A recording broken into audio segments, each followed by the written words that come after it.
Hello, I'm Sarah Gillis, founder and chief dreamweaver here at Aspire Australia.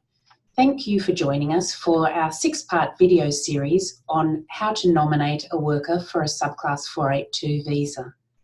In today's video, video number 4, we'll be looking at your candidate and whether he or she is eligible for the visa.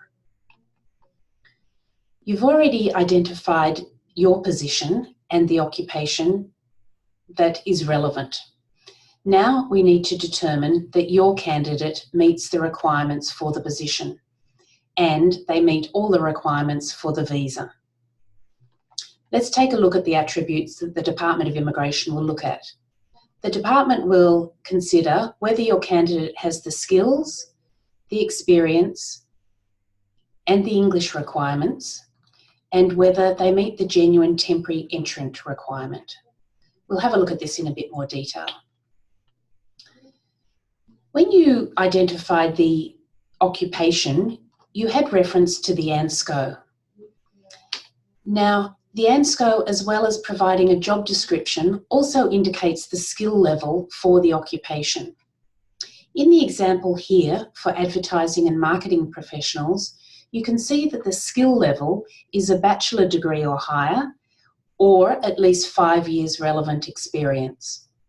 So when considering whether your candidate meets the migration skill level, you need to determine whether they have the bachelor degree or 5 years experience in this case.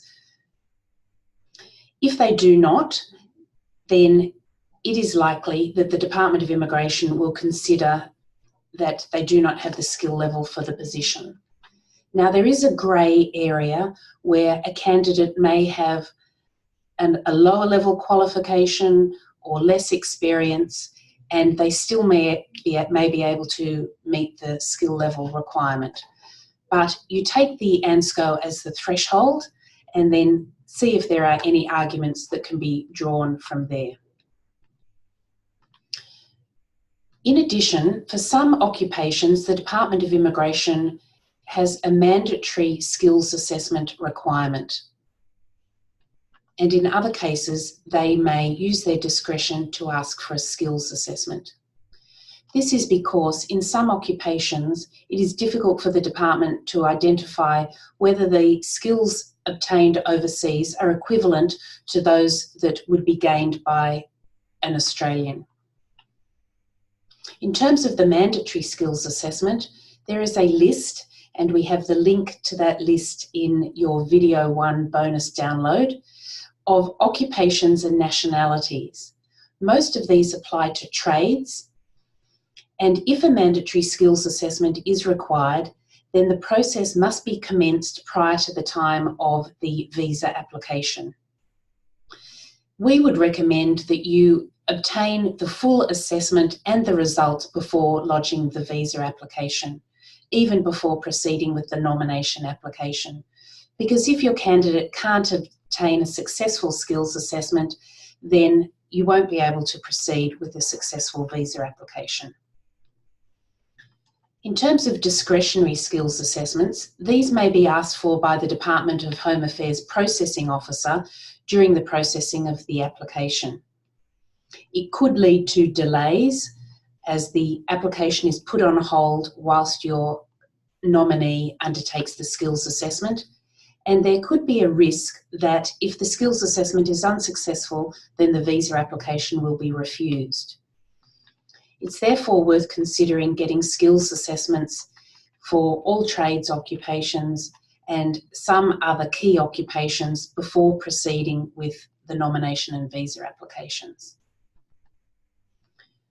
The skills assessment process itself differs depending on the occupation. For example, for trades, at least 6 years study and/or experience are usually required, whether that study and experience is undertaken in Australia or overseas.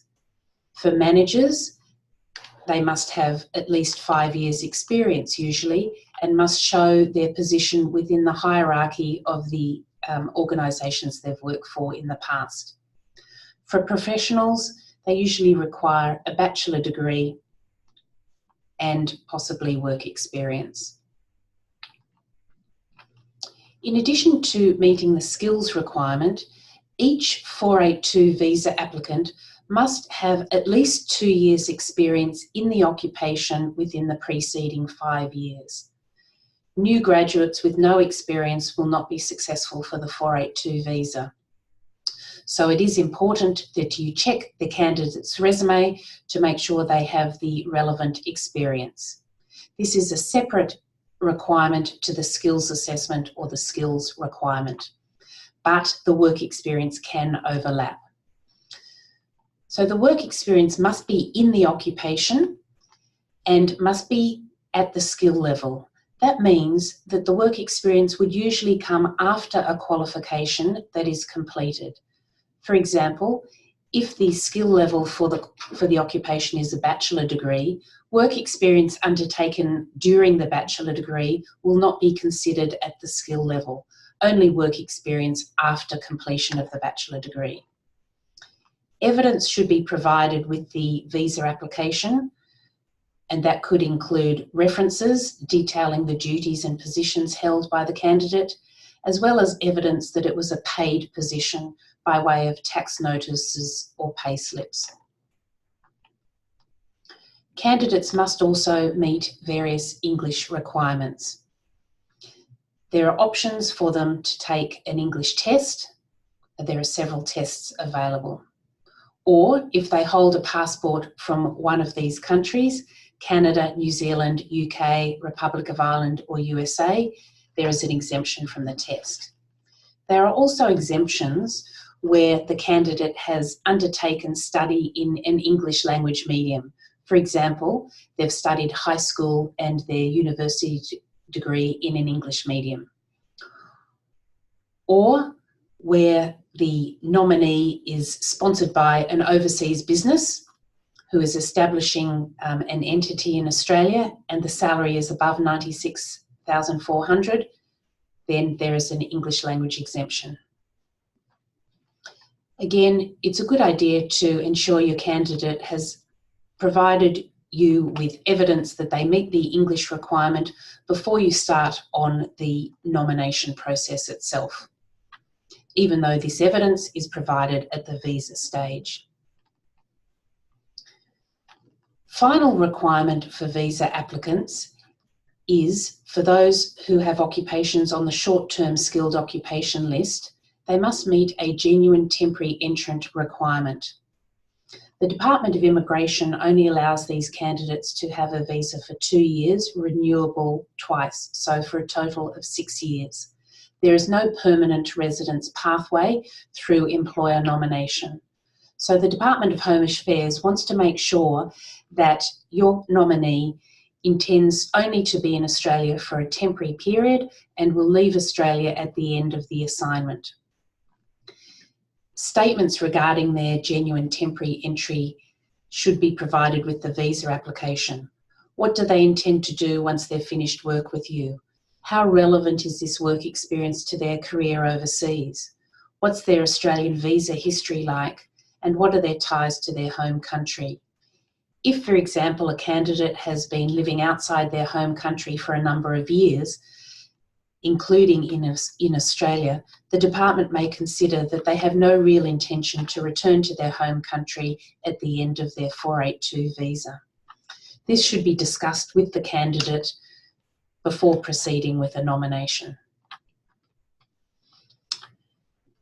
As a bonus, you will find in the email that you have access to a candidate summary sheet. You can use this to identify whether your candidate meets all the requirements for the position. And we've also put some examples there so you can see how to use the sheet.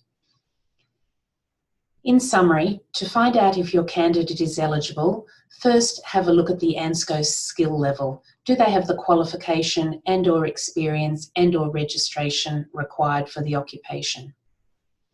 Is a formal skills assessment required? If so, that needs to be undertaken straight away. Does your candidate have at least 2 years' experience in the occupation? Have they already met the English requirements? And if they're on the STSOL list, what are their intentions after finishing work with you? If you can address all these issues before proceeding with the nomination and the visa, you have better prospects of success. HR managers and business owners have a lot of challenges when it comes to the 482 visa. Keeping up to date with all the changes and covering off all the requirements, it can be a challenge. Don't worry, we've got you covered. We'd love to interact with you on a free 20-minute discovery call with myself. You can cover any questions you have in relation to the 482 visa, the nomination, your candidate, labour market testing, salary, anything that's covered in these video series. Please have a look in the email that you've received for the link, or copy down the link here. It's easy to make the appointment, and I look forward to talking to you soon. I'll see you next time for video number 5.